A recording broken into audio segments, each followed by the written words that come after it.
Hello, welcome to the channel Why Stories. Enjoy watching. Manrique was already finishing his shift when a new call came in. 93rd? The passenger wants to go from the mall to the new residential area. Will you pick them up?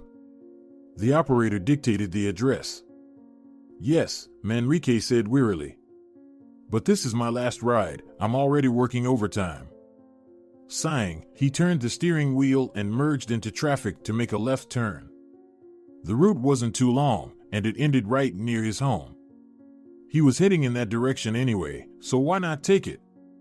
Just as he pulled up to the main entrance of the department store, a young woman in a short coat and high boots practically leaped into the car.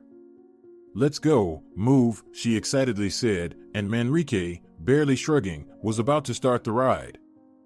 But then the front door opened again, and a middle-aged, distinguished-looking man said with a hint of reproach, peering into the cabin, "Why rush like this, dear? You nearly tore the door off." He smiled as he said this, but his smile held both strong dissatisfaction and even a hidden threat. The woman remained silent, looking at her interlocutor with the eyes of a cornered animal. Manrique, having seen all sorts of things, wasn't surprised by anything and just briefly glanced at the pair, asking, "So, shall we go?" "Of course," the man answered, sitting down in the back seat. "Go ahead, drive." There were no problems with that.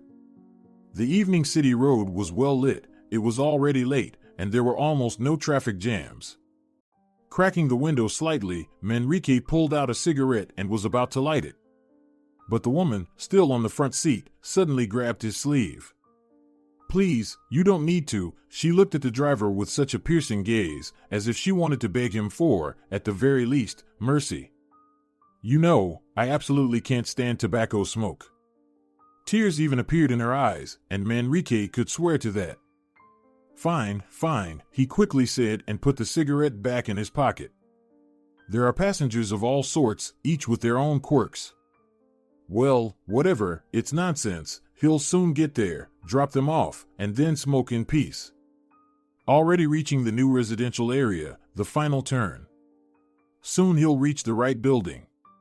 What's this now?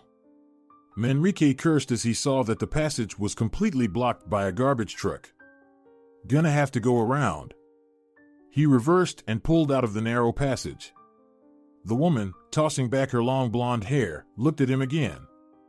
"Can I pay with cash?"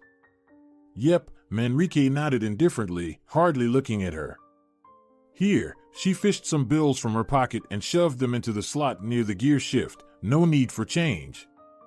"Thanks," Manrique turned his head and with experienced eyes determined that there were much more bills than necessary.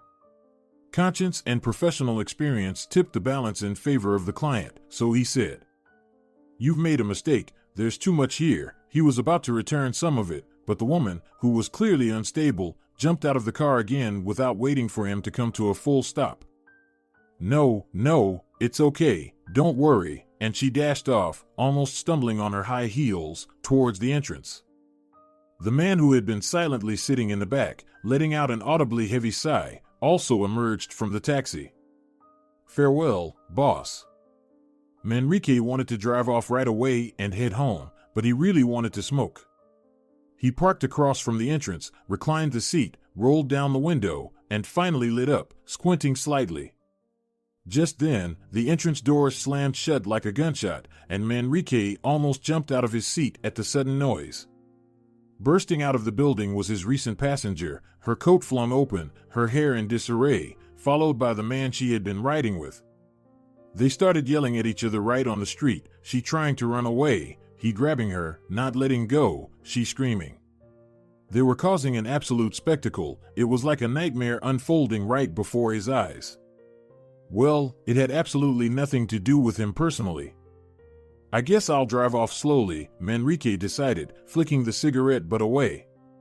And then he remembered the money that had been lying there in a pile. As he turned around to count the bills, he came across a scrap of yellow notepaper with hastily scribbled words, "Help me, I beg you." He wants to kill me. Like that.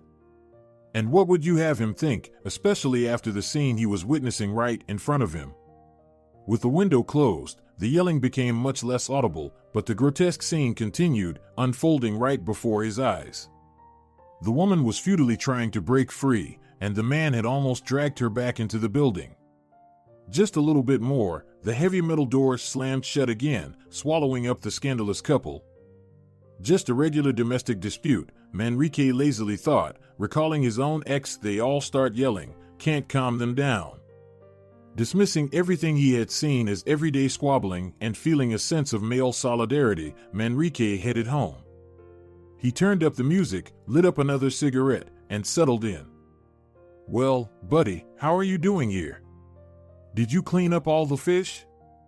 he asked the fluffy black cat that lazily approached him. The cat looked at Manrique with its unflappable yellow eyes and let out a single-syllable meow in a low, hoarse voice. "Meow." "So, all of them," Manrique summed up. "Well, it's all right, pal. I brought you food. Want some?" Talking to the cat, he kicked off his shoes, took off his jacket, and walked into the kitchen. He washed the cat's bowl, which had been licked clean, opened a packet of cat food, and plopped the contents into the plastic dish. "Here you go, come and get it." The cat didn't need much convincing. It was practically lifting its front legs in impatience, eager to get its evening dose of happiness. Manrique was also up for a quick snack. He put a kettle on the stove, a regular gas one with a whistle. He liked this kind, and the water tasted better from it. He couldn't count how many times he had argued about this with his ex-wife. Some might say, what a trivial thing to argue about. A kettle? But his ex could make a big deal out of anything. You couldn't take that away from her. Just then, Manrique caught himself thinking about that crazy passenger again. Oh, come on. But he couldn't shake off the image of her as someone doomed to die. It seemed like you wouldn't look like that unless you felt something like that. Or maybe women are just complicated. But why would she ask for help from a complete stranger? She could have gone to the police. Manrique sighed and shook his head to get rid of these nagging thoughts. After dinner, a simple pasta and meat dish, things seemed a bit better. He and the cat lounged on the couch and watched TV.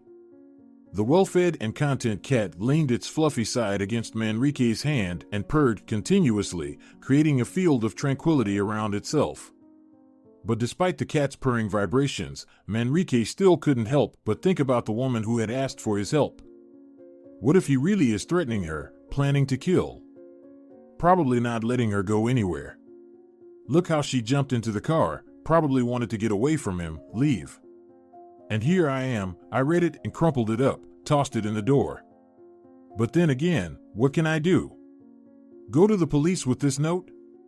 They'll just laugh at me and send me away. Who wrote it? What's her name? Where do they live? I don't know anything. Although the address is known. Maybe I should report it. Finally, these nagging thoughts tormented Manrique so much that he fell asleep, not even bothering to turn off the TV. And he woke up suddenly, as if from an electric shock. Damn it, he cursed in cold sweat, fumbling under the couch for the remote control. He had dreamt, of course, of that restless passenger. As if she was right above him, leaning over, staring down at him with her huge frightened eyes, whispering softly. Help me, I beg you. Please wake up. Help me, he wants to kill me. I know he wants to kill me. The dream was shattered as if it had never happened. Manrique sat up on the couch, glanced at the peacefully snoring cat. The cat, having opened one eye and determined that the human wasn't heading to the kitchen to feed it, dozed back off. Manrique went out to the balcony, shivering from the morning cold, opened the window, lit a cigarette, and once again began to rethink his last ride from yesterday. The lady looks a bit spoiled, obvious at first glance. And the guy, indeed, seems suspicious. He's trying to act all simple, but his attire isn't low quality either. People don't usually wear such clothes to a new residential area. And his eyes keep darting around. Something clearly doesn't add up here, Manrique concluded, and decided to himself that tomorrow, if the opportunity arose and he happened to be nearby, he'd smoke by that entrance again. And it's also strange that she didn't write down any phone number on her note. You'd think it's logical to give your phone number if you're asking someone for help, right? But for some reason, she didn't. Didn't have time? No phone? Maybe he took her phone to stop her from getting help, and he's keeping it in that apartment, holding her captive? Manrique winced in discomfort, tired of endless speculations, and already realizing that he wouldn't have any peace until he figured out this situation. Or at least tried to. Luck was on his side for tomorrow, if you could call it luck, when closer to lunchtime he once again found himself near that same house in the new residential area. After buying a hamburger and coffee from a snack shop, Manrique comfortably settled in his workhorse of a car, facing the entrance, turned on some music, cracked the window, and began smoking, eating, and waiting for someone to come out or enter the building. For a long time, there was nobody at all. It was as if all the inhabitants of the apartment complex had disappeared. He finished everything, threw the trash into the nearest bin, and now he stood by the car, finishing his last cigarette. Not far away, a piercing ambulance siren sounded, and it drove into the courtyard, stopping right in front of the entrance where Manrique was situated. Two people got out of the ambulance with medical bags and white coats over their shoulders, and the driver also got out for a smoke. Manrique realized it was his chance and positioned himself behind the newcomers. He himself couldn't explain what he planned to do next. Well, he would enter the building, but then what? There were around 50 apartments. How could he possibly guess which one that woman was in, assuming she was still there at all? The arriving medical personnel entered the elevator, while he chose to take the stairs. He was ascending and berating himself internally. Idiot, why are you sticking your nose where it doesn't belong? What's this damn woman got to do with you, a complete stranger? Haven't you had enough problems with your own life? However, despite everything, he continued what he had started. He went, not rushing, up the stairwell, examining the apartments. When he reached the third floor, he heard the elevator stop on the floor above, and the medics got out. A male voice, which seemed familiar to Manrique, hurriedly said, "This way, please, quickly." He ascended another flight and cautiously peered around the corner of the stairwell. The voice was coming from the right, and the door they had just entered closed right before his eyes. "Geez," he said quietly aloud and shook his head in surprise. A very strange coincidence. Just arrived, just entered, and here you go. And the ambulance as if on cue, and the male voice of the same guy who was with the lady yesterday, practically as if on cue. Here it is, the right apartment. He was sure he didn't make a mistake. He moved to the trash chute and pulled out another cigarette, lit it, nervously glancing at the dusty small horizontally elongated window of the entrance. 10 minutes later, the door opened again. Manrique, looking down through the stairwell bars, saw the medics come out, and right after them, a minute later, the same guy from yesterday. After waiting for a while, Manrique went downstairs and approached the door. He raised his hand to the doorbell and was about to press the button, but changed his mind, withdrew his hand, and, pressing his ear to the door, listened. Then he took the doorknob and pressed it gently. The latch gave way, and the door opened quietly. So, it seemed right that he didn't lock the door, flashed through Manrique's mind. He was seized by some unhealthy excitement and curiosity, and he entered the apartment without even thinking about what would happen if there's someone else inside besides this woman. What if they mistake him for a thief or a robber? Or maybe her husband or whoever he is will return any minute now. However it may be, Manrique cautiously moved to look around. The kitchen was empty, only the quietly murmuring small TV on the wall was on. No one in the large room either. And this is likely the bedroom. He also entered here. What's there to lose? On the large double bed, covered with a blanket, lay the same woman from yesterday. He immediately recognized her by her light shiny hair, although she lay on her side, facing away from the door, and her face couldn't be seen. "Hey!" Manrique called quietly, approaching cautiously. "Are you okay?" The woman didn't answer and didn't even move. So he walked around the bed and looked at her face. She lay with her eyes closed and breathed evenly and calmly. Next to her on the bedside table were numerous vials, scattered tablets, and a disposable syringe lay on a torn package. They injected her with something, and she fell asleep, Manrique guessed. Then he heard the sound of an opening door, and his heart raced with excitement, like an engine in second gear when climbing a hill. Darn it, I'm stuck. Manrique cursed himself. What to do now? Where to hide? He will have to explain himself to the apartment owner and most likely deal with the police. And he doesn't even have that damn note with him. Oh God, what a fool he is. Should he hide under the bed, really? Fortunately, the returning man, if it was him, wasn't in a rush to enter the bedroom. He was making noise in the kitchen, turned the TV louder. Manrique had some time to think. Quickly surveying the room, he approached the window and pulled apart the dense curtains that barely let any light through. There was a balcony outside the window. There it was, his salvation. He could stay here until the guy leaves again. After sliding the curtains back into place as they were and sliding his hand between the curtain panels, Manrique cautiously opened the balcony door, praying that it wouldn't creak. The plastic door opened easily, almost silently, and let in a stream of fresh March air into the room. Thank God. He rejoiced to himself and slipped onto the small balcony. On the opposite side of the door leaf, there was a small handle to securely close the door. Manrique closed it and immediately felt a chill from head to toe. What if it won't open now? But no, he was lucky again. The test showed that it could be opened. The door was good, well made. He went out to smoke. You won't accidentally lock yourself out. In this manner, Manrique found himself standing on someone else's little balcony, somehow having gotten into someone else's apartment and someone else's life. How did I even end up in this mess? He wondered in amazement, not really understanding now why he got involved in all this. Manrique was generally a sympathetic person, kind by nature, and often suffered for it. Even in the early grades, he stood up for the weak and the bullied, and then the juvenile delinquent gang would desperately beat him up. And he, wiping tears and blood from his split lip or nose, would get up and jump into the uneven fight again. His mother, changing plasters and bandages, pitied him and wondered, "Why did you mess with them? What business is it of yours?" "Apart from me, there was no one else to help him," Manrique would reply. "I just couldn't stand by." Once, the boys brought a tiny, skinny kitten to the class. Dragging it out into the schoolyard during the long break, they tied it up with strings, wrapping its belly and neck, and hung it from a branch, and they lit a bonfire under the tree, laughing as the unfortunate little creature writhed, trying to escape the burning heat.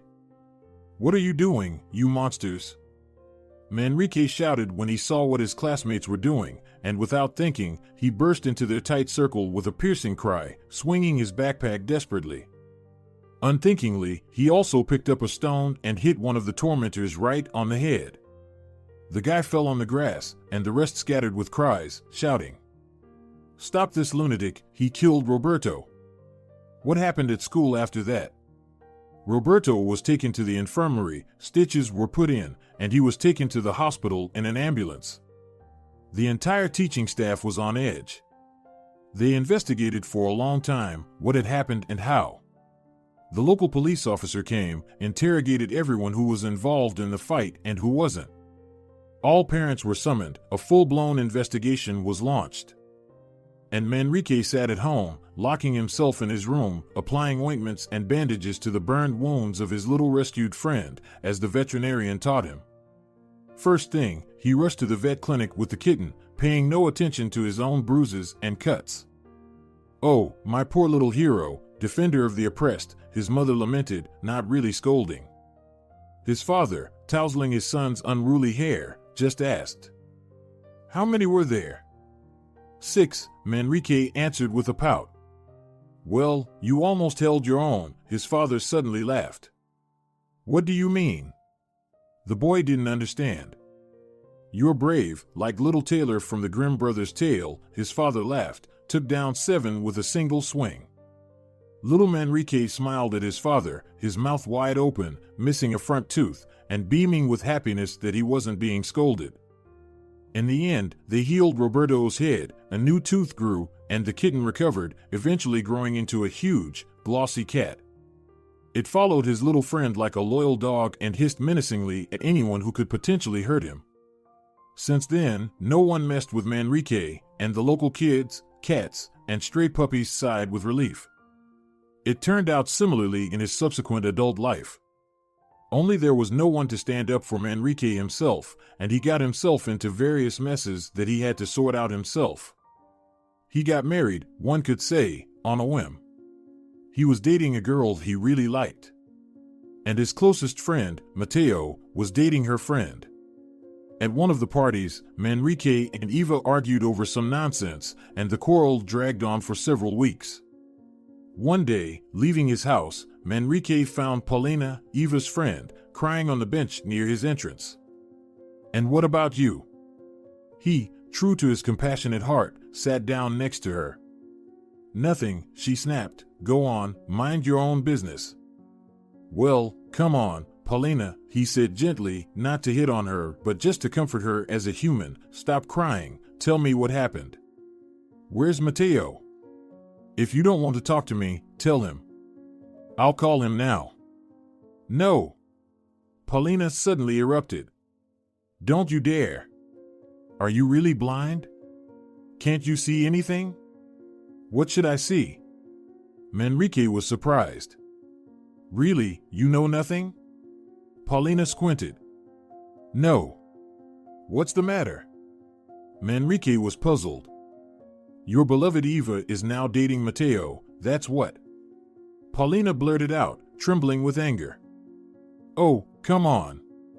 Manrique didn't believe it, confident that his buddy Mateo wasn't capable of such betrayal. And he couldn't be mistaken about Eva. "You big fool," unexpectedly Paulina said affectionately, touching his hand. "You always look at the world through rose-colored glasses. You believe everyone like a calf, but you know, the world is much harsher than you think." She jumped off the bench and walked away, lifting her chin high and striding proudly and swiftly. And Manrique remained, furrowing his brows and pensively gazing off into space. After sitting like that for a bit, he walked over to Eva and knocked on the door. "What do you want?" She opened it, looking wary and sullen. To talk, he didn't let her close the door, putting his foot in the door jamb. "What is there to talk about now?" She got angry.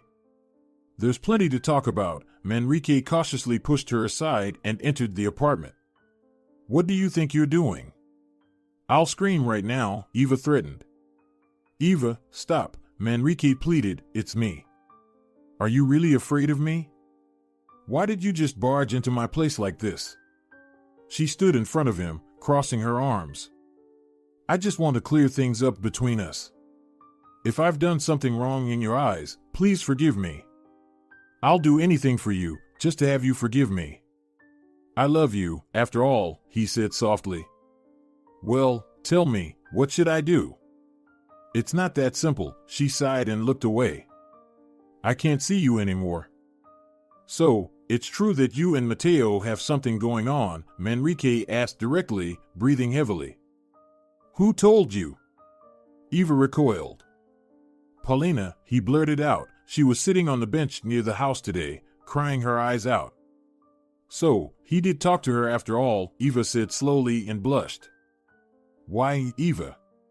Manrique asked her with desperation. "Why did you do this to me?" I don't know, forgive me." She lowered her head and turned towards the window, pressing her forehead against the glass.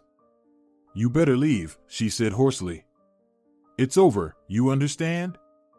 Manrique didn't say anything and indeed left. He left her life forever. The next time they exchanged a couple of insignificant words was only a few years later, when she had already divorced Mateo and he was still married to Paulina. Yes, Paulina knew how to keep a guy, and she successfully did it all with him. Manrique didn't have time to look back before she told him that she was pregnant. "We're having a child," she said, looking at him trustingly and proudly. Manrique opened his mouth to say something like, "What? We didn't plan anything like that." But instead, he barely managed to squeeze out, smiling like a complete idiot. Really? Yes, she nodded affirmatively. I've already been to the doctor. And so, a couple of months after what he thought were meaningless encounters with Paulina, he suddenly realized that he would soon be a husband and a father. Manrique's parents were no less surprised and disappointed than he was by his son's early marriage, but there was nowhere to go. The girl was pregnant. They got married right after finishing school. And in the fall, Manrique was drafted into the army. After completing his service, he returned to his young wife, his 1.5-year-old son, and a whole heap of domestic problems. He had no education, no job, no place of his own, but he had to find a way to support his family. Paulina and little Alejo lived with her parents for now. At an extended family meeting, it was decided to take out a joint loan and buy a small flat for the young couple. They'll get on their feet and pay it off, both sets of parents decided, and they put their plan into action. Manrique became a taxi driver. He had known how to drive for a while. His father had started teaching him when he was only 12. By 16, he was already confidently maneuvering on country roads and had completed driving school. As soon as he turned 18, he got his driver's license. He got a car from a company on lease. The work wasn't bad, life seemed to be getting better. But you need to think about education, his parents said. And Manrique understood that they were absolutely right. In today's times, where could one go without education? He didn't want to spend his whole life as a driver. Although the idea of a career as a long-haul trucker actually appealed to him quite a bit. Why not? Drivers on international routes made quite a decent income. But his parents, and along with them, Paulina, insisted that he enroll in university. Go for economics, his young wife urged. It's a highly demanded field now. Besides, you've always been great with math. This time, Manrique went with the flow again, submitted his application for a major that suited his family, but he didn't get accepted. He didn't quite make the cut. So, he went with a clear conscience and submitted an application to an auto mechanics vocational school. They accepted him with open arms. Nowadays, students with good school certificate and no dark marks in their history were as valuable as gold in technical schools. And so? Paulina wrinkled her nose. Are you planning to be a silly driver all your life now? Well, not really, Manrique defended himself. I can work as an auto mechanic. Good specialists are always needed. I might even pursue higher education in the field later. I'll get a job at a major automobile company. They pay well too. Oh, sure, they're really in short supply of you in major companies. Paulina was getting angry. She was often angry in general and was constantly dissatisfied with everything. Manrique understood that as a husband and father, there wasn't much he could offer her yet. But did he ever push her to have a child? Did he propose marriage? She could see perfectly well that he was just an ordinary guy. So, why was she throwing tantrums now? No one was to blame for what had happened. You could have used your head and at least protection, he often answered Paulina mentally when she started voicing her complaints again and staging scenes and attacks, but he never allowed himself to say such things out loud. He loved his son with all his soul. Little Alejo meant everything to him in this world. After school, he dashed home as if on wings to see his son, hold him in his arms, and play with him. Then he always managed to carve out half an hour to take a walk with him and would work until late at night. He allowed himself only half of the weekend each week, but Paulina was still dissatisfied, bleakly tallying up their meager finances every month. I need winter boots. Alejo has outgrown all his clothes. Father is paying for the credit for the umpteenth time. Maybe we can put him in daycare. He's so sociable, he probably won't take long to adjust, Manrique suggested. You could also find some part-time work, couldn't you? What part-time job? The young wife yelled. You have no idea what these daycares are like. He's still too little. He's gonna start getting sick all the time, it's all viruses. You don't think about the child at all, only about yourself. You want to get rid of him and me too. All you care about is drinking beer with your friends. Paulina, what are you saying? Manrique exclaimed. I met with the guys once in 6 months, we hung out for a bit. Is that what you call excessive drinking? I work like crazy, even steady on top of it all, just to ensure a decent life for you and Alejo. If you don't want to put him in daycare, if you don't want to work, fine. I'm not forcing you. I just offered it as a suggestion, a possible option. Don't say I'm not doing anything for you. Paulina fell silent, sulking, walked around with a gloomy face for a few days. Then she would calm down, her parents would give them money, and peace would settle in the family for a while. And then it would all start over again. They lived this way for 2.5 years, until Manrique graduated from the technical school. On his graduation, Paulina gave him a keychain with Volvo branding and jokingly, half seriously said that now he had to excel in his profession to buy a car like that for the family. And he gave her money for a fur coat, secretly saved up, to make his wife happy. She had long wanted that fashionable winter item and never forgot to reproach him during each argument, pointing out that all her friends had fur coats. Manrique expected anything: gratitude, joy, ecstatic squeals, or at least a simple smile. But instead of any of that, she got angry like a tigress and started saying that if he thought he could make it up to her this way, he shouldn't even think about it. After all, they had an underage child, and he shouldn't forget about that. Manrique was at a loss, unsure of what to think or how to understand her. She wanted a fur coat, he gave her money for a fur coat. What else was needed, it seemed? Since you managed to save up so much, she said sarcastically, then you must have hidden something else from me in secret. How would I know? Maybe you even have a mistress. It's not for nothing that you're out until 4 a.m. Manrique simply couldn't say anything to her anymore. He had no energy left for conversations. He just waved his hand and left with his friends to celebrate graduation. They had a good time that day, it must be said. He didn't return home for 2 days, and when he finally did, he found neither his wife nor his son. The apartment was empty, belongings were gone, and there was a note on the table: so, I've found another man, he's ready to take me and our son and provide for us both as we deserve. And to you, dear, I wish all sorts of success. I'll send the divorce papers by mail. I'm not claiming this little apartment, don't worry, and I don't want anything more from you. However, she did take the money for the fur coat with her after all. The parents of the young couple argued for a long time about who should now pay the credit and what to do with this little nook. Manrique listened to both sides, and then he said, I found a good job. I've been invited to work as a mechanic at an official service center with opportunities for career growth. I don't want to give up taxiing either, let's see how it goes.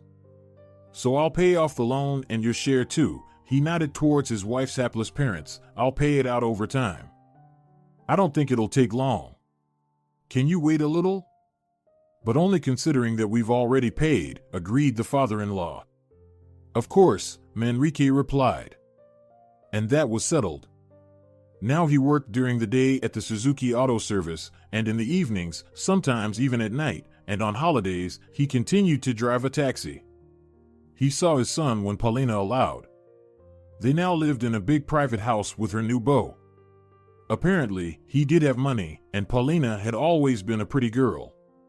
And Manrique wished her all the best and wasn't even particularly upset about her leaving. After all, he had never loved her, that was the truth. But he missed his son a lot and really wanted the little guy to live with him, although he understood perfectly well that it was unlikely to ever happen. He asked Paulina for only one thing every time: not to hinder their communication. I want him to know who his father is, you understand? Please, don't deprive me of the opportunity to raise him. After all, he's my own son, my flesh and blood. Oh, calm down already, Paulina answered disdainfully, curling her lips. No one is planning to deprive you of your paternal rights or the opportunity to see him. If you can provide him with something useful, I'll be happy. But for now, he's still too little to be shuttling back and forth all the time, agreed? Let him live here, with me. Arturo doesn't want him to call him dad either, says the child should have just one father. See, you're in agreement on that. Certainly, Here's the continuation of the translation with direct speech indicated using dashes. And thank God, Manrique said. And he tried. He tried his hardest to ensure that Alejo had the best of everything. He was earning well now, and the taxi side gig was very helpful in the sense that he didn't need to buy his own car. He could get everywhere in the work car and, if needed, earn some extra money. No one demanded a strict schedule from him, and everything was falling into place as perfectly as it could. He even got himself a cat again, or rather, the cat found him. One day, Manrique returned from work, and there was a healthy, handsome black cat with a white collar lying on the doormat in front of his door. "Hello," Manrique said to him, "where are you from?" The cat meowed in a welcoming manner but didn't hurry to leave. Manrique let him in, inspected him, fed him, and that's how the cat ended up staying. No owners for the feline were found. No one rushed to respond to the announcement that Manrique had posted on all the neighboring houses. "So, are we going to live together now?" Manrique asked him, and the cat squinted contentedly, almost as if smiling in response. Manrique was happy to have this company. Alejo liked the cat too. Its temperament was calm, which was good for a child. "Dad," the little boy asked, "can Kitty come with me to our home?" "Well, let's ask him." Manrique smiled and leaned his ear towards the cat, as if listening for its response. "He said he likes living here," the father translated the satisfied purring of the cat. "And if you want a kitten for yourself, let's find a little one for you. All right? Just ask Mom and Uncle Arturo first. Okay?" "Okay," Alejo agreed. However, neither the mom nor Uncle Arturo were inspired by the idea of getting a kitten. "We have a big and fierce German Shepherd in our yard," the boy reported during the next meeting. "Uncle Arturo says it's already eaten 2 kittens and will eat this one too if we bring it." With that, the kitten question was closed, and Alejo enjoyed spending time with his fluffy friend when he visited his dad. Usually on weekends, either Saturday or Sunday. But in these particular weekends, they all went somewhere together for a vacation, and Manrique decided to work properly since Alejo wouldn't be in town anyway. And there he was, working. On Saturday, he met that odd couple, and then on Sunday, look at this, kind people, he was sitting like a thief on someone else's balcony, hiding from the owners. Oh, when will life teach him not to make such foolish mistakes? Such thoughts crossed his mind as he shivered on the balcony and strained his ears, waiting for the sound of the front door. He only waited until it started to get dark. And the bedroom was still quiet and dark when Manrique, cautiously pushing the plastic door ajar, silently slid inside. The woman seemed to still be sleeping peacefully, and there were no other sounds to be heard in the apartment. Turning around, he discovered that the woman who had been asleep recently was now sitting on the bed, her arms wrapped around her knees, and looking at him with the same pleading, piercing gaze. "It's you, isn't it? You really read my note? I knew you would come. Please, save me. You have such kind eyes, you won't leave a woman alone in trouble, will you?"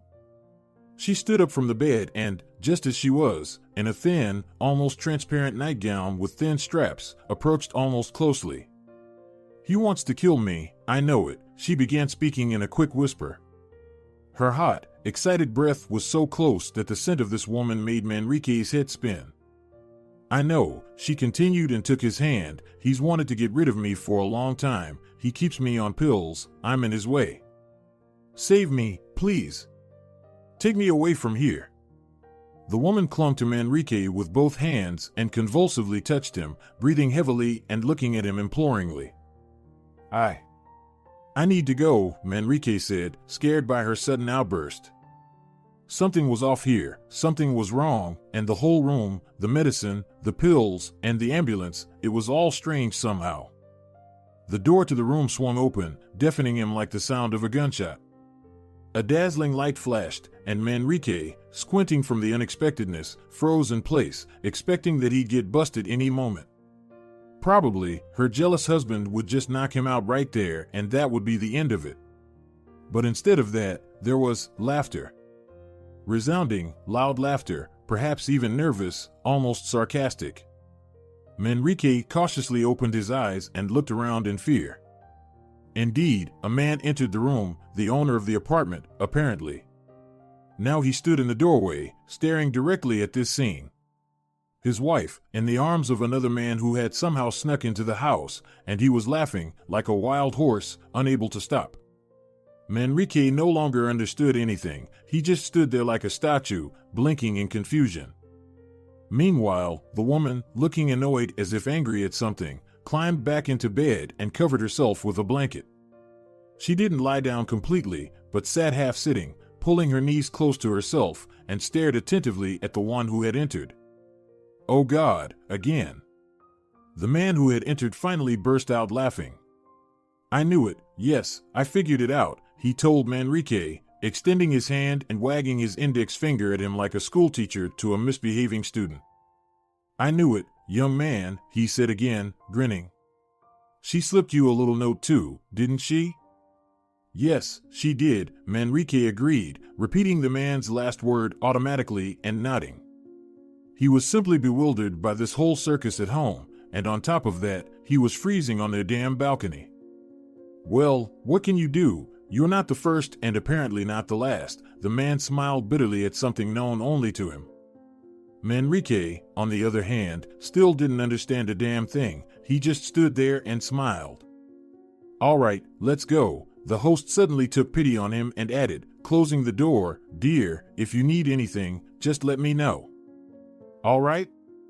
"Yeah," the woman muttered sullenly, dissatisfied, and pulled the blanket over herself more. "Do you drink brandy?"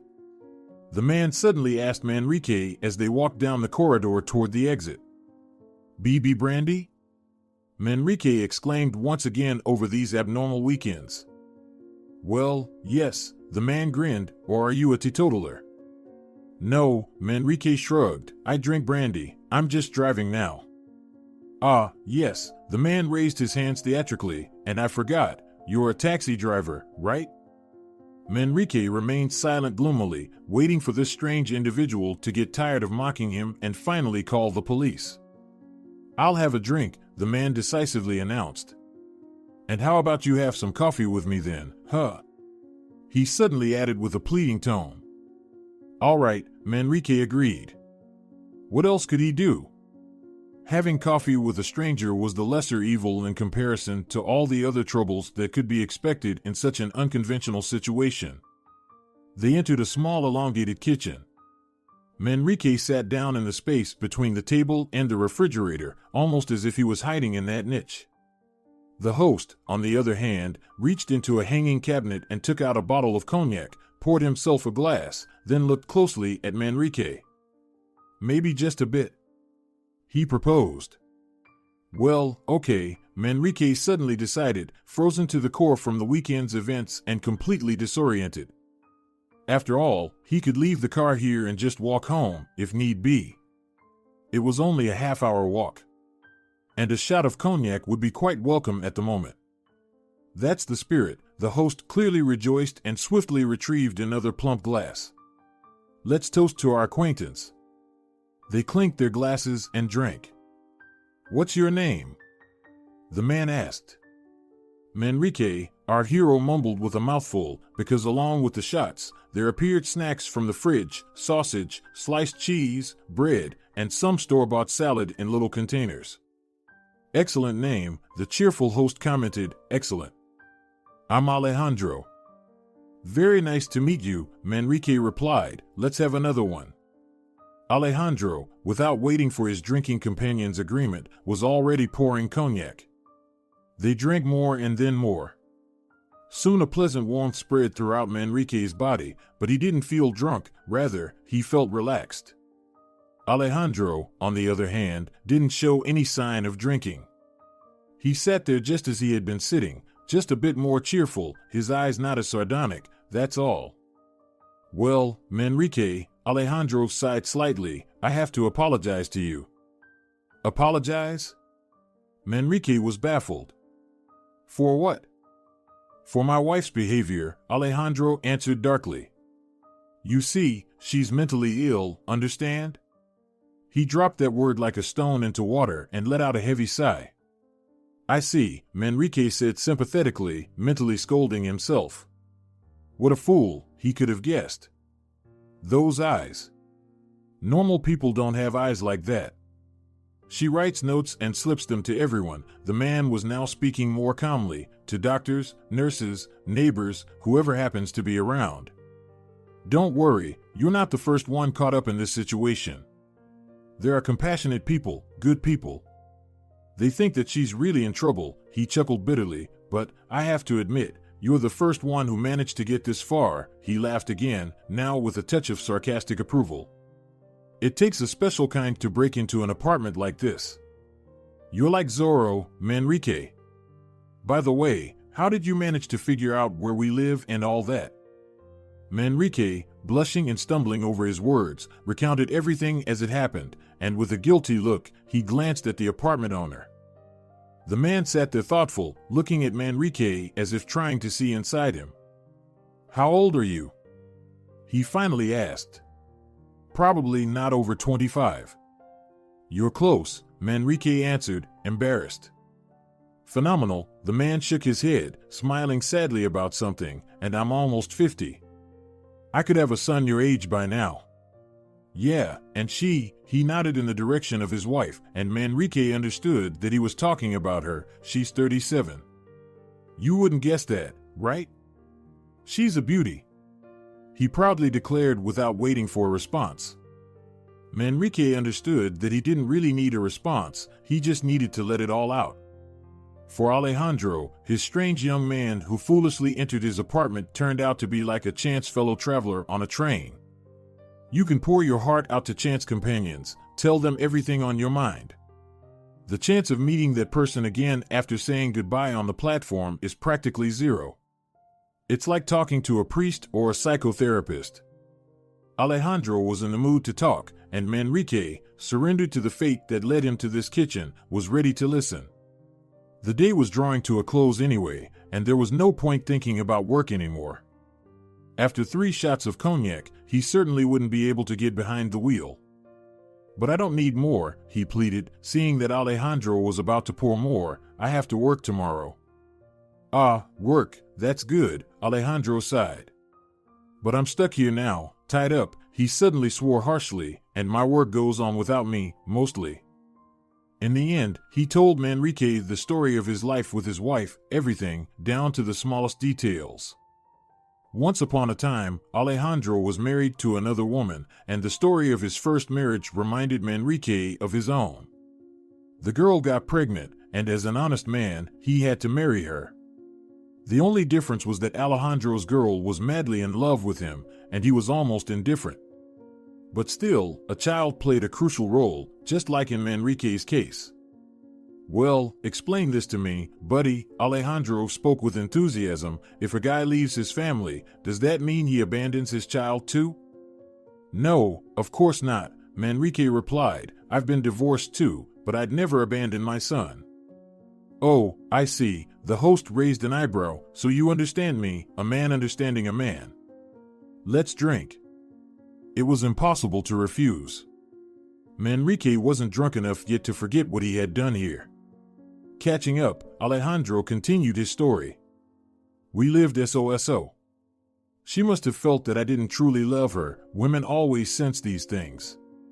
Arguments, constant groundless jealousy.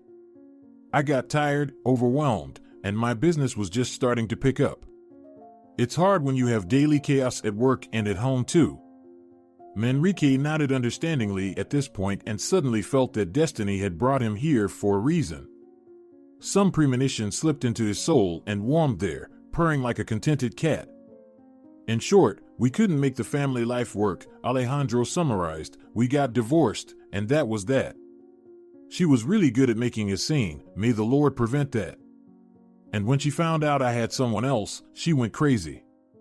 I met Laura when she came to fix her car. I happened to be at the dealership purely by accident, but it turned out that I met her. Alejandro fell silent and smiled at some of his own memories, and Manrique, as if in a dream, saw the next scene vividly. A young, even more beautiful Laura drives into the upscale car service. She's healthy, sociable, and always surrounded by many men. Of course, a woman like her is always the center of attention. She walks into the showroom and asks the receptionist or the young manager, "Have a seat, please, available employee would be here soon. Would you like a coffee?" Laura smiles and nods politely. "Yes, please." And now she's holding a hot cup in her hands on a saucer and a branded little chocolate with the company logo, a compliment from the dealership. Just then, the glass sliding doors open and Alejandro enters. He's also young, handsome, and fit. He spots Laura right away, their eyes meet, they smile at each other, and a spark passes between them, like the ignition turning on inside an engine. "Good day," Alejandro says to her. "Allow me to introduce myself, I'm the owner of this dealership, here's my business card. You know, I absolutely must personally take care of such a charming customer. Let's go, let's take a look at your car. I'll call in my best mechanic right away." "Hey, buddy, are you even listening to me?" Alejandro's insistent question snapped Manrique out of his strange mental immersion in someone else's past. "Oh, yes, of course," he caught himself. "Please continue, I just imagined what a beautiful couple you must have been back then." "You, young man, have quite an imagination," Alejandro laughed, though it was clear he was pleased with the unexpected engagement of his listener. "So, I fixed her car up perfectly and didn't charge her a dime. I told her that instead of payment, she owes me a date. Well, not owes, I considered it an honor if she'd agree to go out with me. Oh God, she was something back then." Alejandro's eyes became moist. "I still can't get over how she turned out now," he sighed heavily. "Anyway, I took her to the most expensive and luxurious restaurant. I didn't expect anything like that on the first evening, of course. You can tell right away when a woman is on a certain level. They don't jump into bed right away, they know their worth. We talked, had drinks, had dinner. She told me a bit about herself, and I told her about me. And that's how it started for us. Restaurants, movies, theater, you know. Finally, it got to the point where she agreed to spend the weekend with me at a country club.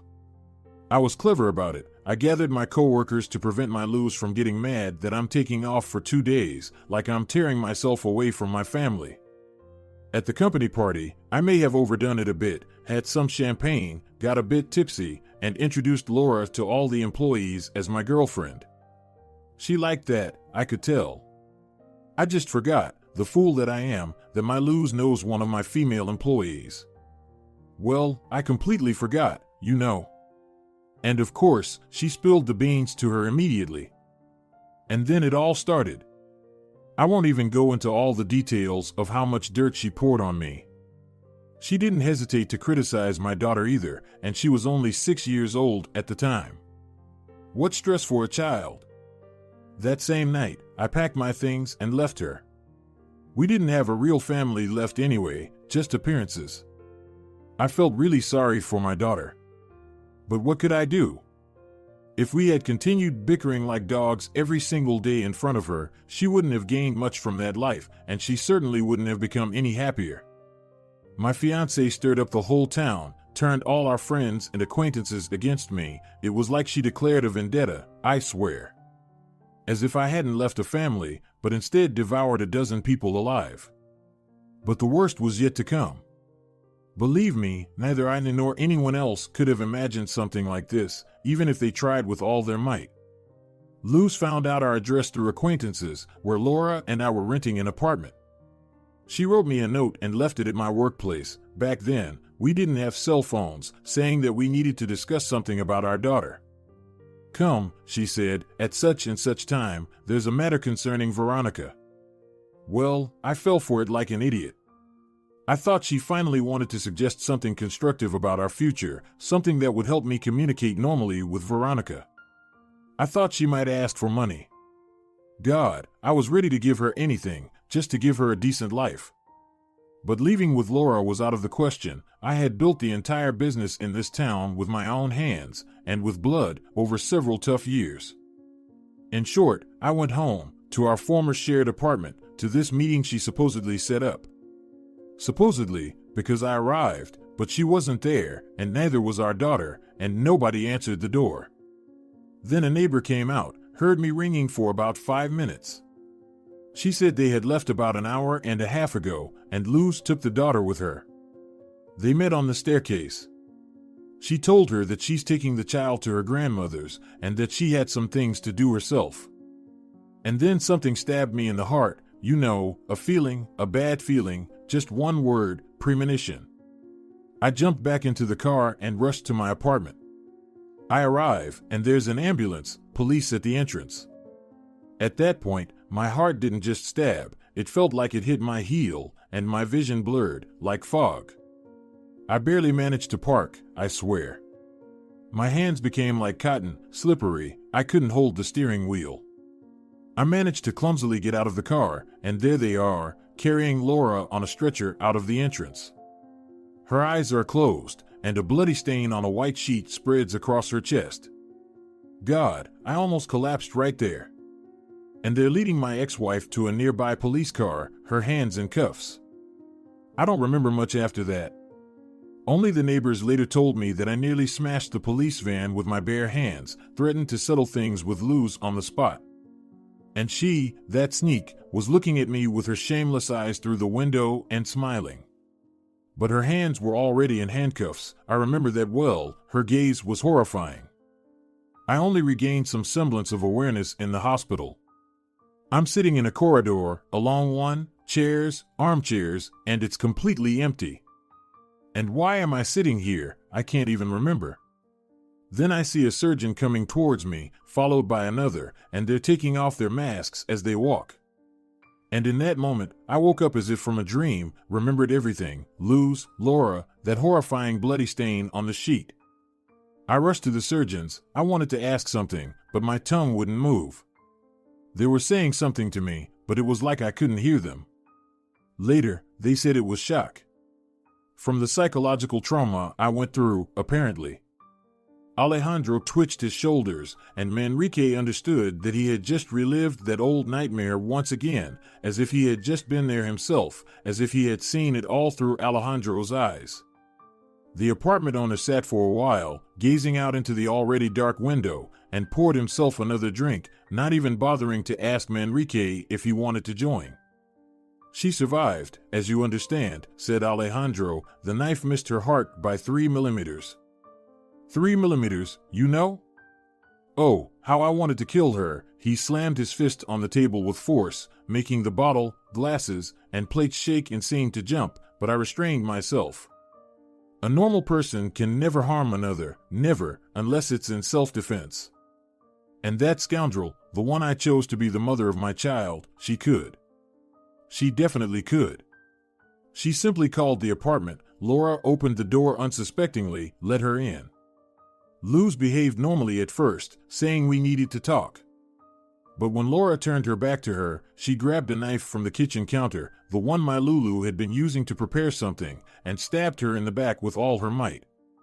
Just like that. Alejandro fell silent again, closing his eyes heavily. The neighbor, eternal thanks to her, heard the shouts and the sounds of struggle and called both the police and the ambulance. If it weren't for her, Laura would be gone by now. And yet, she did manage to kill her after all. Yes, she achieved her goal.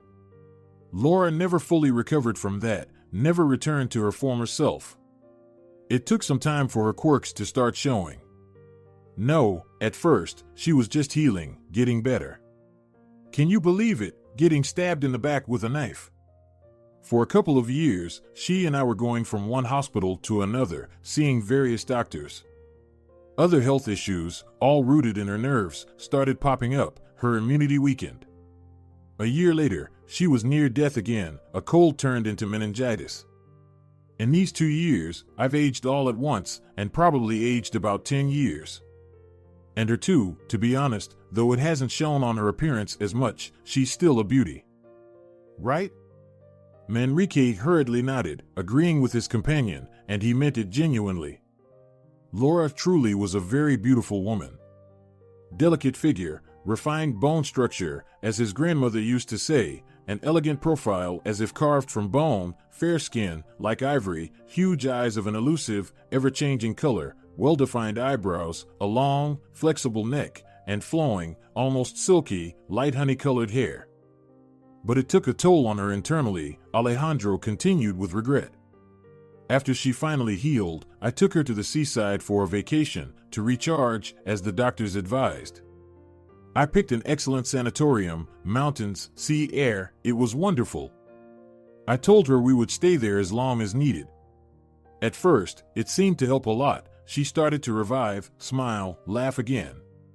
We went for walks together in the mountains, along the coast, went on excursions. It was a wonderful time. But in one evening, she changed completely, turned pale. I ran for a doctor, and when I came back, it was all over. She had a miscarriage. To say she was devastated would be an understatement. We went through the nightmare again. More doctors, more hospitals. And it kept happening, as if someone had cursed her. Just gets pregnant, a month or two later the miscarriage. Eventually, she completely lost it on this ground. I almost lost my sanity too when several doctors confirmed her diagnosis. So, we've been living like this for almost 8 years now. Dead children haunt her from time to time, then aliens, then talking dogs. And now a new obsession, now I've become her main enemy. He chuckled bitterly once again. Seems like I won't have to suffer like this for much longer. Can't leave her, can't live with her. Oh. Alejandro dropped his head into his hands and began to sob bitterly, not holding back and not minding Manrique's presence. Manrique, looking at this profound misery, could hardly breathe. It was evident that neither helping nor sympathizing with this misery was possible. Not that level, as they say in the rules of some pointless computer game he always hated, but the comparison was accurate. All lives burned out, and now no one would save them. I think I'll go now, he said timidly, waiting for Alejandro to calm down a bit. I'm truly sorry for causing you so much trouble. Oh, come on, the owner, getting up from the chair, walked him to the corridor and, with a sad smile, opened the door for him. Farewell, Manrique, as they say, don't think ill of me and don't worry. I've whined to you about my bitter fate, and it seemed to lighten the load a bit. Tomorrow is Monday, I'll go to work, Laura will have a caregiver, and on weekends, I'm always with her. Well, it's unlikely we'll see each other again. But you're a good guy, remember that about yourself, you know how to listen and empathize with people. That's a rarity these days. Take care, buddy, and he closed the door behind him. Finally in the stairwell, Manrique leaned against the cold wall and let out a deep sigh. So much had happened in just one weekend. And how much information, emotions, physically palpable sorrow he had experienced. He felt tangled up in all of this, like a fly caught in a spider's web. He thought it would get easier once everything was clarified, that mysterious note, yesterday's trip, Laura's strange behavior. But now that it had been revealed, things didn't get any easier, at least not yet. He shook his head, trying to shake off all that negativity, and stepped out onto the cold street. A piercing wind blew and drove violet clouds across the sky. Between the high-rise buildings, the wind was playing extremely unbearable tricks, and Manrique pulled his collar tighter, regretting that he didn't have a hat or a jacket hood. He'd have to walk back home like this, and then return tomorrow morning to get the car. But there was nothing to be done now, he had to go, and as fast as possible. A half hour of such a good walk dispersed the last remnants of alcohol, and he returned home completely sober, but tired, frozen, and utterly exhausted, like a stray dog. The cat greeted him as usual with a drawn-out business-like meow. Automatically feeding the cat, Manrique stepped into a hot shower, enjoying the warmth and comfort of home under the scorching streams and washing away all the negativity he had heard and seen today. On this background, my problems aren't worth a damn. This was his last thought before he fell into a pleasant, relaxing sleep. Morning greeted him with a new shock, albeit a pleasant one. Paulina called and immediately startled him. Hey, can you take care of Alejo for a while? I've got a few discrepancies here, I'll tell you when we meet. Of course, no problem, Manrique was delighted. When should I pick him up? Can you do it right now? Paulina asked, and he could hear some strain in her voice. Right now? He was taken aback and thought, what about work? Where am I going to put him now? But then he suddenly calmed down. He had good, understanding bosses. He could bring Alejo to work with him, explain everything. If they didn't allow him to keep him during his shift, he could take a day off, and all would be fine. He'd come up with something later. I'll be there in half an hour, he confidently told Paulina and called a taxi to get to his workplace. It would take much more than half an hour to walk there and back. Here, son, this is where your dad works, he said to his son a little later. His son, like most kids his age, was bright and cheerful at 8 in the morning. Cool, Dad. The little boy expressed his admiration and immediately went to look at all the shiny car stuff. Who do we have here, such a charming visitor? Maybe a new auto mechanic? The head of the body repair workshop came out to meet them, smiling. Are you coming to work with us, like your dad? Yes, the little boy nodded importantly. I have experience. I've already unscrewed all the wheels on my toy cars. Oh, undoubtedly, Basilio chuckled. We definitely need workers like you. Come on, try to unscrew this, and he handed the boy a huge wrench, directing him straight to a dummy car placed on a promotional stand. Can he stay with me today? Manrique asked. Unexpected situation. My ex-wife called in the morning, asked me to pick him up. Tomorrow, I'll ask my mom to take care of him, and then we'll see. Sure, I'll let you go today. Manrique's boss suddenly brightened up. Just finish up the order, there's a little left, and then you can go. Just don't forget your golden worker, he chuckled and left the workshop. Thanks, Manrique sincerely thanked his boss and went to finish the order with a calm heart. Alejo at this time was completely under the spell of the girls from the sales department, and they chattered and giggled with him, vying to offer coffee, cookies, and candies. While working, Manrique once again realized that he was still digesting yesterday's late conversation with Alejandro. Some aspects of this story were unclear to him. For example, how did Alejandro's daughter end up with her mother if she committed such a terrible crime? She should have been imprisoned, and for a long time. Well, whatever, it's not my concern, Manrique brushed off his own thoughts. And that's enough of thinking about it. For a while, he actually managed not to think about it. He immersed himself in his favorite work, talked with colleagues, then finished up, picked up his little son, took him home. Alejo was glad to see the cat again and play with it properly. Manrique fed him soup with meatballs, which he still had in the fridge. Store-bought, of course, he certainly didn't cook soups himself, but it was good, and the boy even liked it. Your soup is tasty, Dad, he told Manrique. Now, put me to bed. I always get put to sleep after lunch. 10 minutes later, Manrique was sitting, drinking coffee, and watching with a smile as Alejo slept. It's amazing how quickly children fall asleep, tired, asleep, that's all. That's because they're not troubled by any problems, and their conscience is still clear, Manrique thought, amused by his son. And immediately his thoughts shifted to yesterday's events. Manrique muttered under his breath, here we go again. Well, why couldn't he switch his thoughts away from this damn family? Who were these people to him? Nobody, just random people, that's it. I need to forget about this as soon as possible. Forget. He ordered himself again.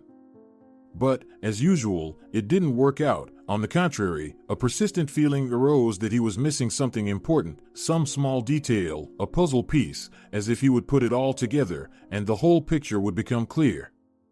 And everything would make sense. Carefully cracking the balcony door open, he stepped out to his tiny balcony for a smoke. The cat slipped out to join him, curious to watch the birds. It loved doing that.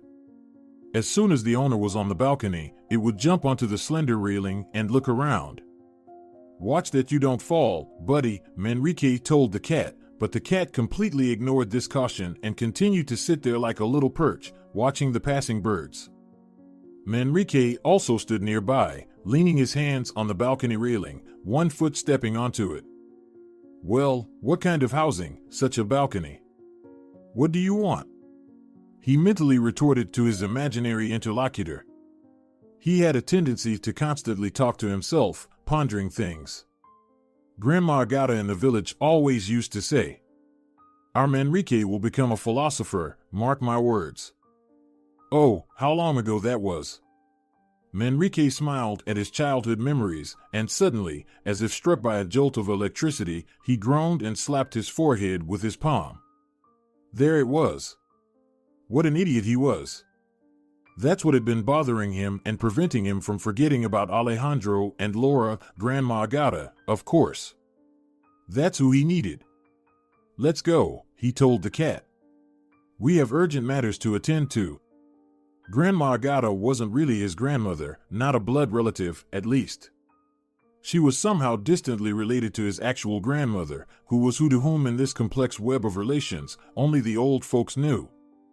It seemed even Manrique's mother struggled with these convoluted family connections. But the entire village simply called her Grandma Agata because she was everyone's grandmother. Whenever trouble or any unpleasantness struck, people went straight to her.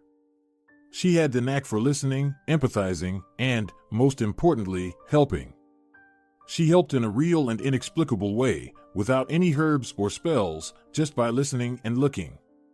Children who fell ill with various ailments were always brought to her, and she would make them sit on her lap. She brewed coffee, regular coffee, but hers had a special touch, somehow different from others. And those pies she baked, oh, they were delicious. In Manrique's memory, back when he was still a teenager, they brought a man from the city to Grandma Agata. He had started drinking heavily after his wife's death and started seeing his deceased wife everywhere. The doctors said it was alcoholic psychosis, white fever as it's known colloquially, and shrugged. It's not treatable, they said, go see a psychotherapist or somewhere else at your discretion. But Grandma Agata calmed that suffering man down in one go. Yes, after spending a day with her, he came back to himself, as if a veil had been lifted. He stopped seeing the deceased, stopped drinking, and returned to work. He took care of his young children, who were left without a mother, and soon, it seemed, they could have been left without a father too. And how many people Grandma Agata healed like that, the village lost count, both young and old. She described her gift like this. This is God's gift to me. I don't even know how it happens. She never accepted money for it, God forbid, that's a great sin. She also didn't go to church, oddly enough. She would say with a smile, God has been absent from the churches for a long time now, only deceitful hypocrites are left there. She prayed at home in front of an old-as-time icon. Where she got it from was known only to her. She zealously hid it from everyone, but Manrique saw it once. He came over to have coffee with his grandmother one time when he was very young, but he remembered what he saw forever. Against a dark background, almost black, probably due to its age, who knows, there was a huge head of an old man, disproportionate and grotesque. Enormous, sorrowful eyes took up half his face. Humans don't have eyes like that. They stared as if they were alive, directly into you, right into your soul.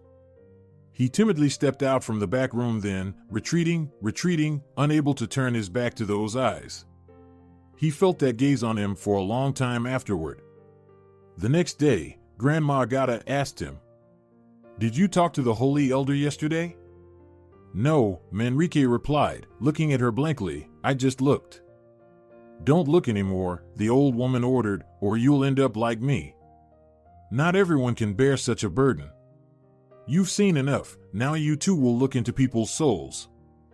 Of course, back then, Manrique didn't understand a thing and soon forgot all about it, the strange icon and that living gaze. But now, remembering Grandma Agata, he recalled that incident as if it had happened just yesterday. Hi, Mom, he entered the hallway of his parents' apartment, leading Alejo by the hand. Oh, my goodness, his mother exclaimed in joy, who's come to visit us? Alejo, my dear grandson.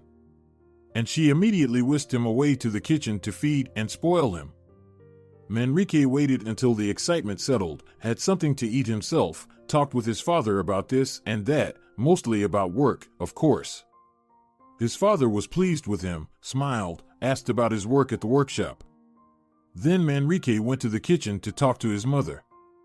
"Hey, Mom, how's Grandma Agata? Is she still alive?" "She's alive," she nodded, spry as a cucumber. "We went to the village with your father recently. She's doing great. Livelier than anyone," she chuckled. "But why do you ask about her? Or is something wrong with Alejo?" "No, he's fine," Manrique reassured her. "Paulina let me take care of him for a while, I don't know why.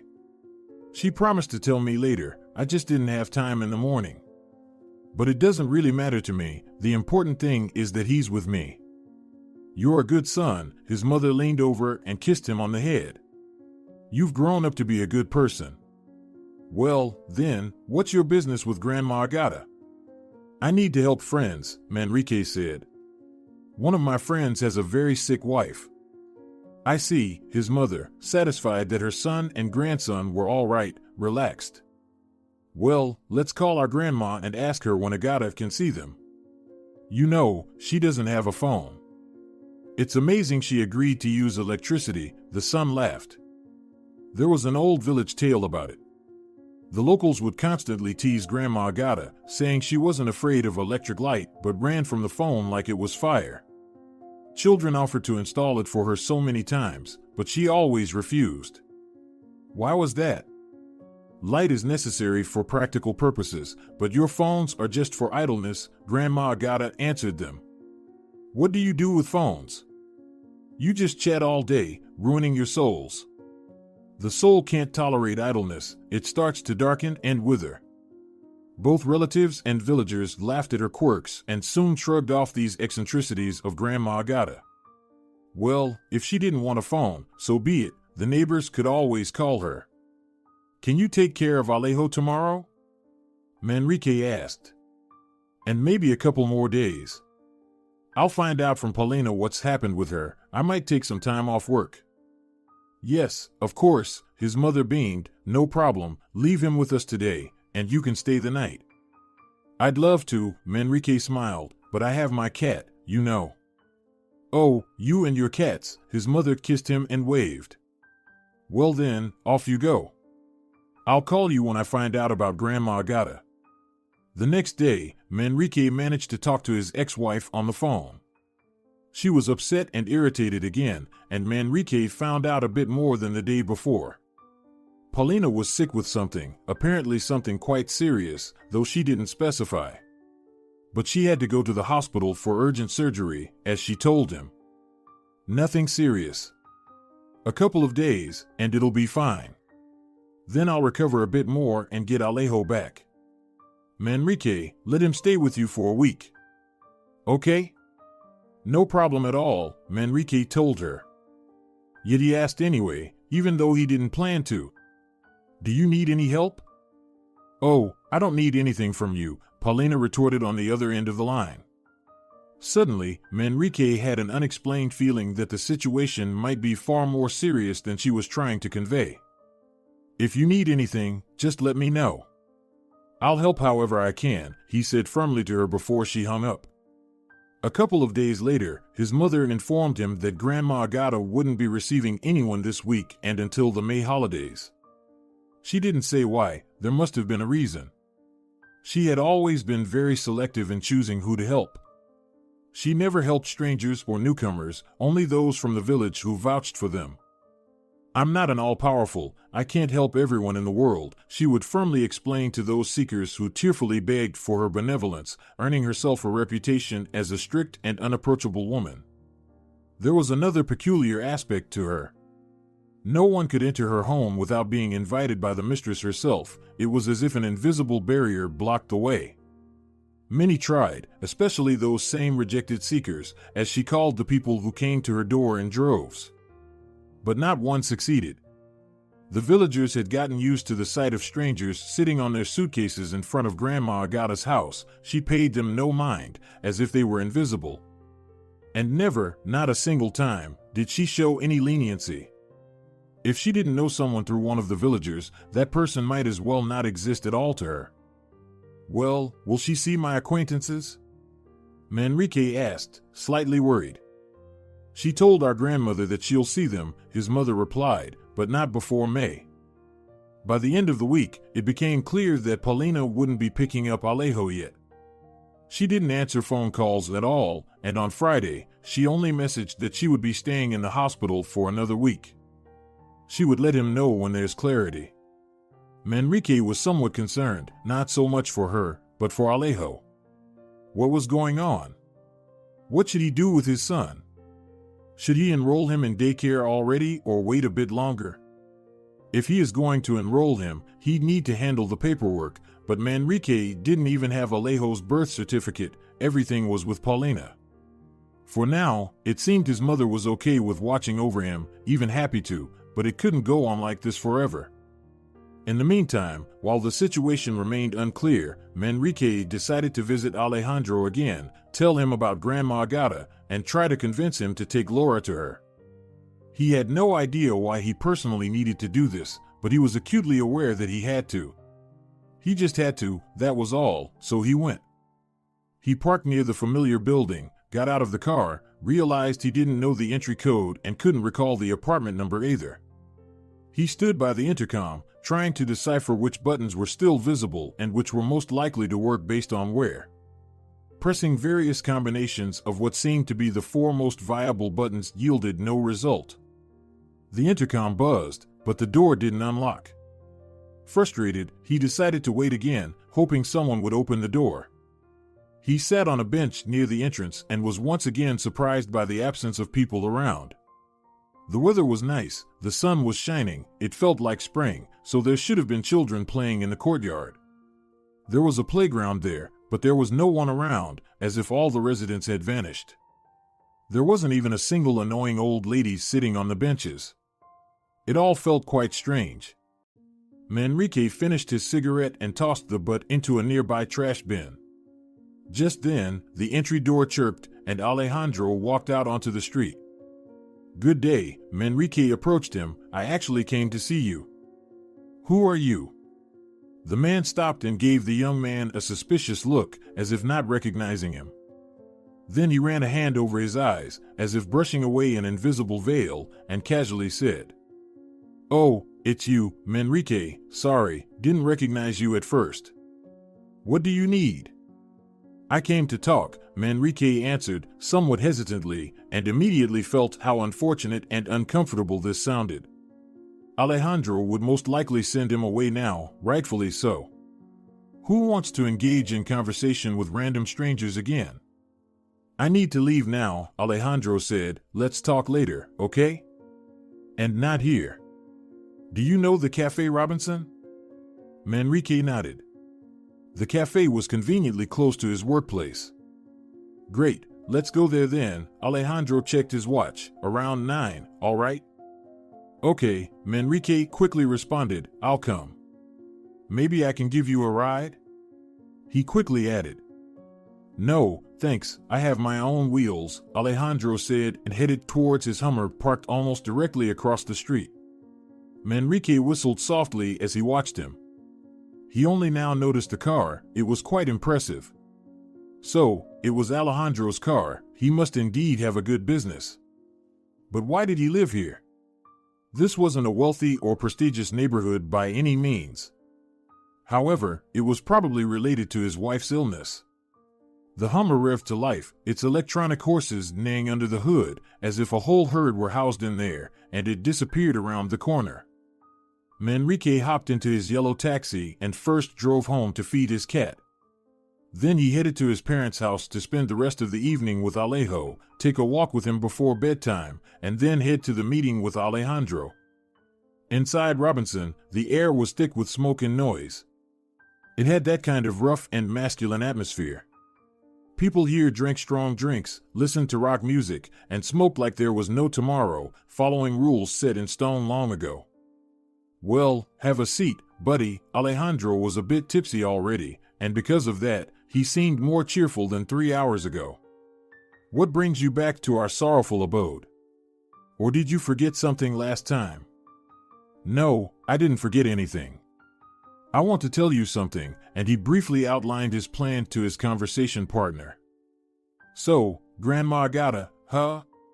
Alejandro sat there, fingers locked together, his expression focused and stern again. You know, buddy, I don't believe in Grandma's sorcery.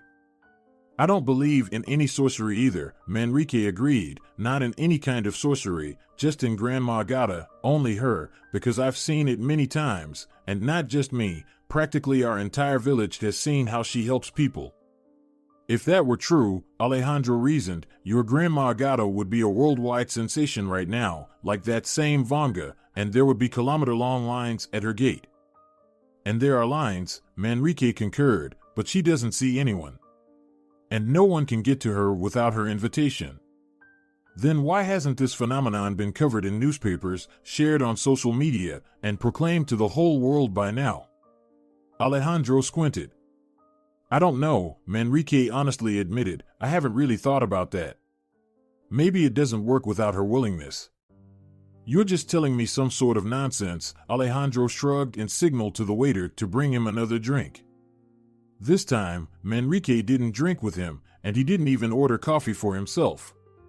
He didn't feel like having anything, and that wasn't the reason he came here. He needed to somehow convince this serious and obstinate man of the necessity of having his wife treated by Grandma Agata. He felt that Alejandro wasn't leaning towards his side yet, and he was painfully contemplating how to persuade him. But fate seemed to be on his side today, because out of nowhere, Arturo, Paulina's new partner, approached their table and, after asking permission from both Manrique and Alejandro to sit down, settled heavily in the seat next to them. Hey there, buddy, Alejandro raised his glass and clinked it with Arturo's. It turned out they were well acquainted. Shared business, Alejandro said shortly, glancing at Manrique, thereby explaining the nature of his and Arturo's relationship. Manrique suddenly realized that Arturo hadn't come to see Alejandro at all. Arturo was sitting on pins and needles, and his gaze wasn't directed at Alejandro but at Manrique. Listen, we need to talk, he said to him and hesitantly looked at Alejandro. Can we step aside? Speak here, Manrique replied. I doubt Alejandro is particularly interested in our personal affairs. That's for sure, Alejandro waved his hand. Go ahead, Arturo, chat with the kid. I'll go freshen up in the meantime. All right, Paulina is seriously ill, Arturo said, swallowing hard. I already figured that, Manrique nodded. But what's wrong with her? Cancer, Arturo made a sorrowful grimace, the feminine kind. I'm really sorry to hear that, Manrique sincerely said. I'll take care of Alejo for as long as you need, just bring his documents so I can enroll him in daycare. I'll bring them, Arturo nodded, but there's something else. Paulina wanted to know if any Grandma Agata would agree to see her. She said you were aware. At this point, even Alejandro perked up, hearing that someone else was interested in the services of this mysterious grandma. I'll ask, Manrique nodded, I'll try, but I can't guarantee anything. All right, Arturo got up. I'll call you in a few days about the documents. Bring them here or wherever you say. Agreed, Manrique also stood up and extended his hand. Arturo hesitated for a moment and then shook hands. Well done, Alejandro approved of his actions as Arturo left the cafe. Arturo's a slippery guy, but he seems honest. What's your business with him? You didn't divide up a grandma, did you? He winked at Manrique and smiled. Never mind, don't tell me if you don't want to. He poured himself another drink. My ex-wife went to him, Manrique said calmly, and took my son with her. And now she's sick, and my son is of no use to him, which I'm quite happy about. I see, Alejandro looked closely at Manrique. You seem like a decent guy, from what I can tell. And it looks like a lot of people are interested in your grandma's services, apparently. She's not actually my grandma, Manrique patiently explained. She's a distant relative. She's extremely unapproachable. If you were to go to her, you should first go alone and only then bring your Laura. She's agreed to see you now, apparently, but not before the May holidays, and then she might change her mind altogether. She's just that way, strange, in general. So, first you're trying to sell her to me, Alejandro suddenly laughed, and then, when I'm hooked, you're telling me that it might not work out. Well, you better make up your mind. How can I explain this to you? Manrique suddenly said something he hadn't intended to say out loud. I really don't want to meddle in your affairs, to beg you for anything. I don't need that at all, believe me. In fact, it's kind of repulsive to push, as you put it.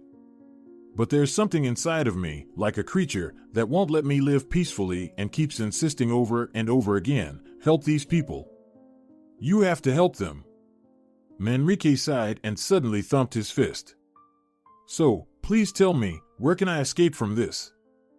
Alejandro stared at him as if he had just seen, at the very least, a real ghost or something of that sort. You know, kid, he finally said, for some reason, I don't even know why, I believe you. Let's go to your grandma.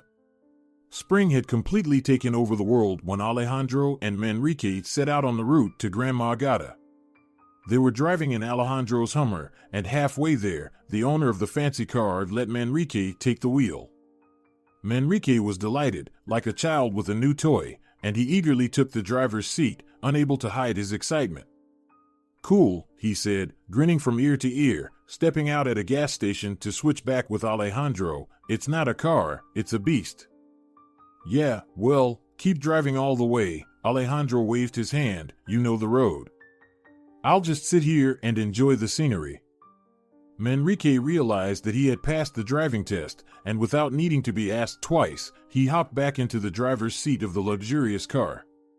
On such a vehicle, road imperfections were hardly noticeable.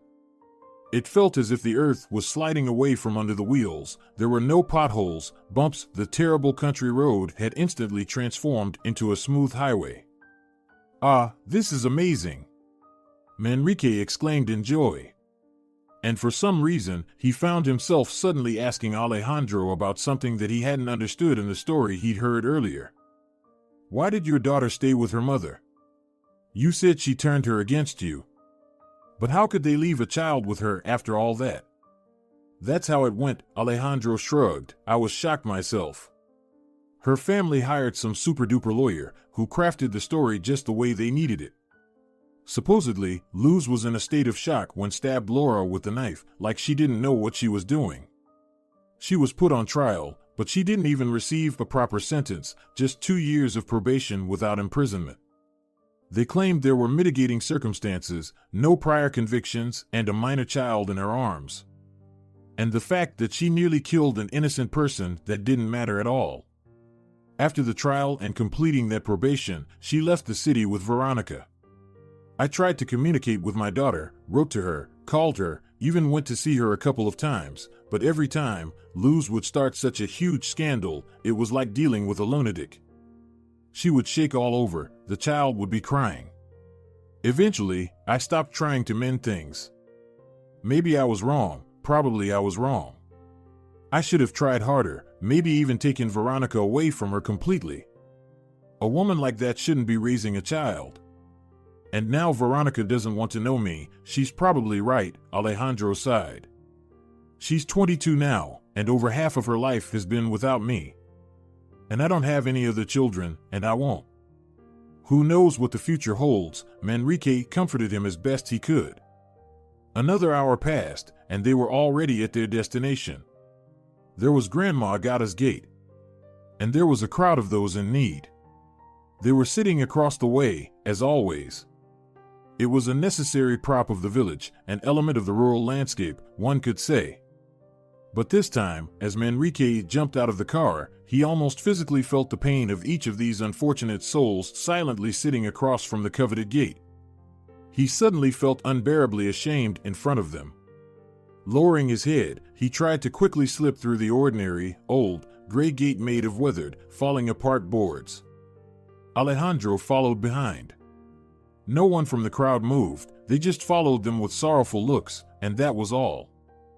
Hello, Grandma Agata, Manrique greeted the old woman. Mom sent this for you, and he placed a bag full of groceries on the table in front of her. Put it in the sideboard, the owner commanded sternly. You can't just put bags on the table. Now, who did you bring me here? Without looking at Alejandro, as if he wasn't even there, Grandma Agata asked, sitting down at the table and folding her hands like a schoolgirl in class. This is Alejandro, his wife is ill, Manrique said and gestured towards his companion, like saying, take a seat. Alejandro, even somewhat nervously, sat down on a low stool. Don't be afraid, it won't fall apart, Grandma suddenly said mockingly, and then jumped up from her seat, snapping her fingers right in front of Alejandro's nose.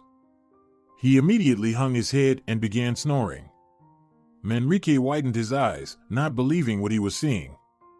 What? Why? He began, stumbling over his words. Be quiet, Grandma ordered him, start telling.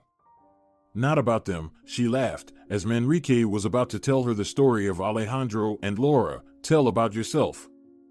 He had to comply. Jokes didn't work with Grandma Agata. After listening, she nodded. Bring Paulina when she's out of the hospital, it will work out. She's a fool, of course, but you're a good one. Why did you get married? Well, either Manrique began. Be quiet, Grandma scolded him again, I know it myself, child. So, did you want a stamp in your passport for the child? Now you're raising him without a stamp, right? So, what do these stamps matter? Oh, humans, Grandma Agata sighed sadly, pityingly, and spat on the floor. Well, goodbye, dear, she decisively got up from her stool and waved Manrique away, like saying the audience was over. But how? Manrique started again, looking at Alejandro, who was still peacefully snoring. Well, you'll manage with them on your own, Grandma informed him, as if it was self-evident. All right, bye for now. The return journey took them, for some reason, much longer than the same distance to the village. For most of the way, both of them remained in a subdued silence. Alejandro, who hadn't seemed to fully wake up, was sniffling. Manrique, sitting in the driver's seat again, was deep in thought. What did she mean? How exactly am I supposed to manage? He asked himself. God, are these really all my problems? Why did I get involved in this? But he was already absolutely certain, although he still couldn't fully believe it himself, that from now on, this was indeed his problem. Hey, what was that with your grandma? Alejandro asked him as they parked in front of his building. I feel like I've been hit with something, can't hold myself from sleeping. Get some sleep, you really need rest right now, Manrique answered. He locked the car and handed Alejandro the keys. The latter promptly dropped them and stumbled toward the entrance. Manrique let out a heavy sigh, picked up the keys, caught up with Alejandro, put the keys in his pocket, and supporting him by the elbow, guided him into the elevator and from there into the apartment. Alejandro immediately collapsed onto the couch in the main room and started snoring loudly. Manrique stood by him for a moment, closed the door, and entered the bedroom. He told the caregiver, "You're probably tired. When does your shift end?" "Tomorrow morning," the caregiver said, surprised. "And who are you?" "Where's Alejandro?" "Sleeping," Manrique honestly said. "And it's time for you to go." The caregiver got up, nodded, and left the room. Manrique sighed again, as if he was about to do something unpleasant, and sat down by Laura's bed. "Laura," he softly called her and lightly touched her hand. The woman's eyes opened and looked at Manrique. Her gaze was vacant and hazy. "Laura," Manrique told her, "you're confused. Alejandro loves you very much, do you hear me? He's your husband, and you're his wife. No one wants to harm you, that's all in the past. Everything has long passed and ended. Let go of your sadness, stop suffering, stop hurting. You're still a young and healthy woman, everything will be fine with you and your husband. It's not me who decided this, it's Grandma Agata who ordered it to be conveyed. Everything will be fine, wake up. And I think I'll go, I'm feeling tired." Manrique got up heavily from the chair, feeling like a weight had been attached to each leg. Barely avoiding stumbling, he left the room and locked himself in the bathroom. He filled the tub with hot water, almost boiling, and immersed himself up to his neck. How long he spent there was unknown. When he opened his eyes, the bathtub was filled with cold, almost icy water. It seemed to have formed a layer of ice, if he remembered correctly. Shivering, Manrique got out, dried himself with a towel, got dressed, and left the apartment. And he never returned here again, nor did he ever meet the people he had once gotten to know while working in the taxi service. Alejandro woke up only late in the morning from the sound of someone mercilessly clanging pots and pans in the kitchen and singing horribly, beautifully, unbelievably well. In disbelief, he opened the door and shuffled to the kitchen. There was a flurry of activity going on. Laura was making pancakes while managing to clean up, turning everything she got her hands on upside down and shaking it out. "Oh, it's you," she smiled at her husband. "You finally woke up, my prickly hedgehog." Alejandro sat down on a stool and burst into tears. Huge salty tears rolled down his unshaven cheeks uncontrollably. Laura got worried, stopped cleaning, and came up to him closely. "Darling, what's wrong with you? Are you crying? What happened?" "Nothing. Nothing happened," he assured her, hugging her tightly as if he wanted to glue her to himself forever and never let go again. "You know, while I was away, you made an impossible mess here. Your grandma would be very displeased. Now I'll clean up properly everywhere, and then we'll go home. All right?" "All right, my dear, all right," Alejandro answered her. "Of course, we'll go home with you." Returning from vacation, Manrique came to the salon looking as shiny as a polished coin. Alejo had been going to kindergarten for a week and was full of new experiences. He and Paulina had agreed that their son would stay with him during the holidays and every other weekend. She herself was on the mend after visiting Grandma Agata a few days ago. At work, Manrique was in for a surprise. "Manrique, you're now in a new position. You've been appointed Deputy General Director for Technical Affairs. The entire service department is under your direct supervision." "What?" Manrique was astonished. "How is that possible?" "Oh, as if you didn't know," Zoraida, the salon manager, squinted. "Oh well, don't worry, I won't tell anyone."